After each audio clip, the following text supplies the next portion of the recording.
আলু ভাজির জন্য তেলটা দিয়ে নিচ্ছি।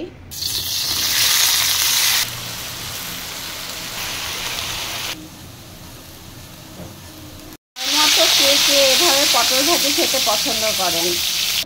খুব প্রিয় একজন মানুষের পছন্দের এই পটল ভাজি। এখানে হলুদ, মরিচ আর লবণ দিয়ে নিলাম। মশলাটা এখন সামান্য একটু পানি দিয়ে কষে নেব। মশলাটা অনেকটাই কষা হয়ে গেছে, এখন তেলটা উপরে চলে আসছে, আমি মাংসটা দিয়ে নিব।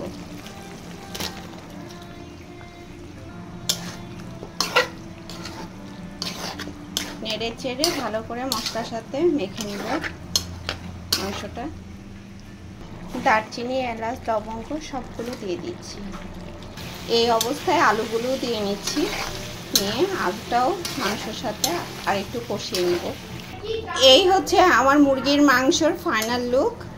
মাংসটা হয়ে গিয়েছে, এখন আমি নামিয়ে নিব। সামান্য একটু আমার কাছে বুটের ডাল ছিল, সেটাই আমি এখানে নিয়েছি। এখন আদা, রসুন, জিরা সব দিয়ে, দারচিনি, এলাচ, লবঙ্গ সব ময় মশলা দিয়ে নিলাম। এখন সামান্য একটু পানি দিয়ে নিয়ে সিদ্ধ করে নিব।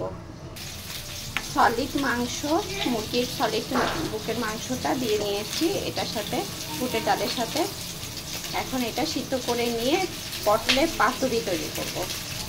এখানে আমি পটলগুলো ধুয়ে নিয়েছি। পাতুরির জন্য এখানটা আমি চিকেনটা ব্লেন্ড করে নিয়েছি। পুরটা আমি পটলের মধ্যে এভাবে আস্তে আস্তে ঢুকিয়ে নিব সুন্দর করে। সবগুলো পটল আমার এভাবে পুর দেওয়া হয়ে গিয়েছে, দেখেন কতটা সুন্দর হয়েছে।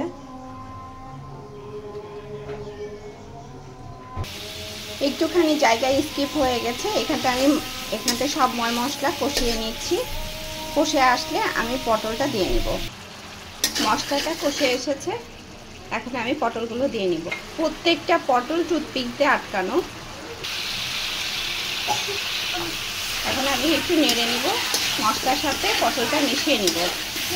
কত সুন্দর হয়েছে পটল কষাটা, মশলার সাথে পটলটা কষে এসেছে। এখন আমি পানি দিয়ে নিব। এখন আমি যে মশলাটা দিয়ে নিচ্ছি, এটা আরও টেস্ট বাড়াবে। এই আমার পটলের পাতুরি। মাছ ভাজা শেষ, আর অল্প কয়েকটা মাছ আছে, এগুলোও ভেজে নিব। ডিমটা এখন ভেজে নিচ্ছি, একটু লাল লাল করে ডিমটা ভেজে নেব। এখানে পেঁয়াজ দিয়ে নিচ্ছি। পেঁয়াজটা লাল হয়ে এসেছে, এখন আমি এখানে হলুদের গুঁড়া, মরিচের গুঁড়া, লবণ দিয়ে এটা ভেজে নেব। আদা রসুনের বাটাটাও দিয়ে দিলাম। এখন সামান্য একটু পানি দিয়ে নেব।